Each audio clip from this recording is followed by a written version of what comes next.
बिस्मिल्लाहिर्रहमानिर्रहीम औज़ु बिल्लाहि मिनश शैतानिर रजीम। दोस्तों, एक दफ़ा हज़रत अली रज़ी अल्लाह ताला अन्हा के घर में कुछ भी खाने को नहीं था। कहीं से एक रोटी आई, थोड़ा सा सालन आया, तो हज़रत फ़ातिमा रज़ी अल्लाह ताला अन्हा और हज़रत अली रज़ी अल्लाह ताला अन्हा वो 2 दिन से भूखे थे। आपने कहा, फ़ातिमा ये एक रोटी आई है, हम इसे आधा आधा कर लेते हैं, आधा तू खा, आधा मैं खा लेता हूँ। उसने बोला ठीक है। हज़रत अली रज़ी अल्लाह भी एक काम करने ही लगे थे कि आधा आधा करने लगे थे, दरवाजे पे दस्तक हुई। आप बाहर निकले, आपने दस्तक देखा कि बाहर एराबी है। आपने फरमाया खैर है? आपने बोला मैं मांगने वाला हूँ, मुझे भूखा हूँ, मुझे कुछ खिलाओ। आपने वो एक रोटी जो थी, अपने लिए 2 दिन का भूखा था, आपने उसको दे दी। जब उसे दे दी तो आप बाहर निकल गए। आपने बोला फातिमा मैं बाहर चले जाता हूँ, ये तो हमने अल्लाह के नाम पे दे दिया, मैं बाहर जाता हूँ, कोशिश करता हूँ कहीं से कुछ मिल जाए। थोड़ा सा आगे जाते हैं, एक अराबी आता है, उसके हाथ में ऊँट है। फरमाया कि हज़रत अली रज़ियल्लाहु ताला अन्हा, क्या तू ये ऊँट खरीदेगा? आपने बोला तो आप मुझसे कैसे जानते हैं? आपने बोला ठीक है, मैं आपको सिर्फ नाम से जानता हूँ, बाकी मैं आपको इतना पहचानता नहीं। आपने बोला ले तो मैं लूँ, लेकिन मेरे पास पैसे नहीं है। आपने बोला पैसे की बात नहीं, आप बाद में दे देना। कितने का बेचते हो? उसने बोला कि 20 दिनार का। उसने बोला ठीक है, लेकिन पैसे मैं बाद में दूंगा, वो मेरा घर। उसने बोला कोई जरूरत नहीं बताने की, मैं ले लूंगा आपसे। आप ऊँट लेके जा रहे हैं, आगे मिला एक और अराबी। आपने फरमाया कि हजरत अली रज़ी अल्लाह तआला, ये ऊँट बेचोगे? आपने फरमाया बिल्कुल बेचूंगा। कितने का? उसने बोला 20 दिनार का मैं लेके आया हूँ और 40 का मैं बेचूंगा। आपने बोला ठीक है, ये मुझे दे दो। आपने पैसे उसको पकड़ाए, आप वापस आए और 20 दिनार वो आदमी वही खड़ा था, आपने वो दे दिया उसको। आपने 20 दिनार में से बड़ा राशन भी ले लिया, सब कुछ ले लिया, और 10 दिनार बच भी गए। आप घर वापस गए, हजरत फातिमा रज़ी अल्लाह ताला अन्हा को 10 दिनार पकड़ाया, वो इतना राशन का पैकेट पकड़ाया। ये कहाँ से आया? आपने सारा माजरा सुनाया।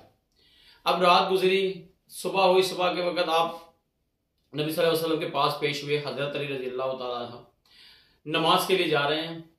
जब वहां बैठे तो नबी सल्लल्लाहु अलैहि वसल्लम फरमाया कि ए अली, तेरा जो रात का वाकया जो तूने किया है, फकीर के साथ जो रिज़्क रोटी दी थी, अल्लाह ताला को वो बहुत पसंद आई है।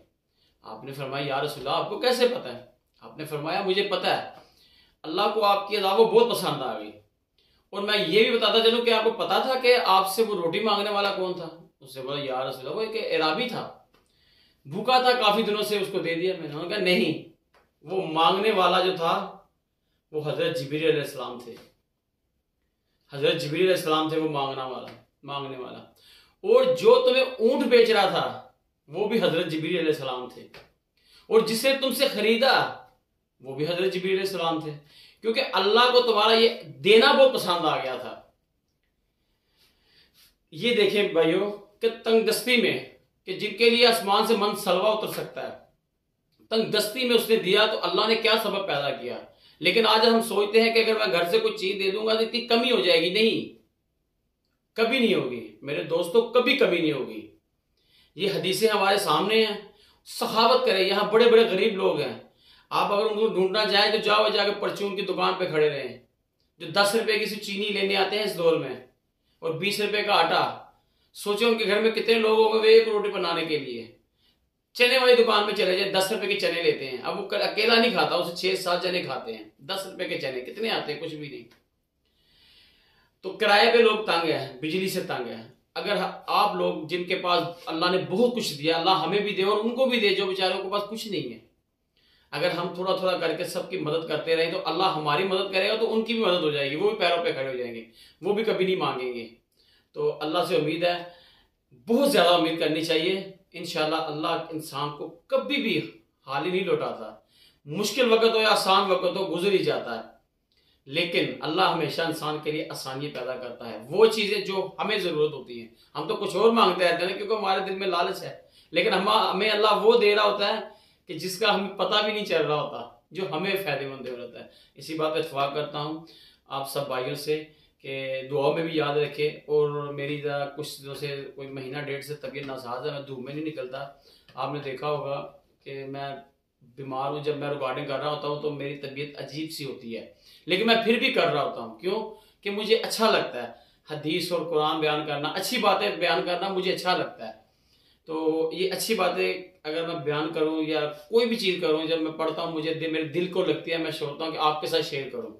तो आप मेरे लिए खसूसी दुआ किया करें। मेरी तबीयत ठीक नहीं है, कोई 1 महीने की मजीद डॉक्टरों ने रेस्ट बताई हुई है। अल्लाह ताला आपका और मेरा हामी और नासिर हो, और अल्लाह ताला हर किसी को तंदुरुस्ती दे। अस्सलाम वालेकुम व रहमतुल्लाहि व बरकातहू।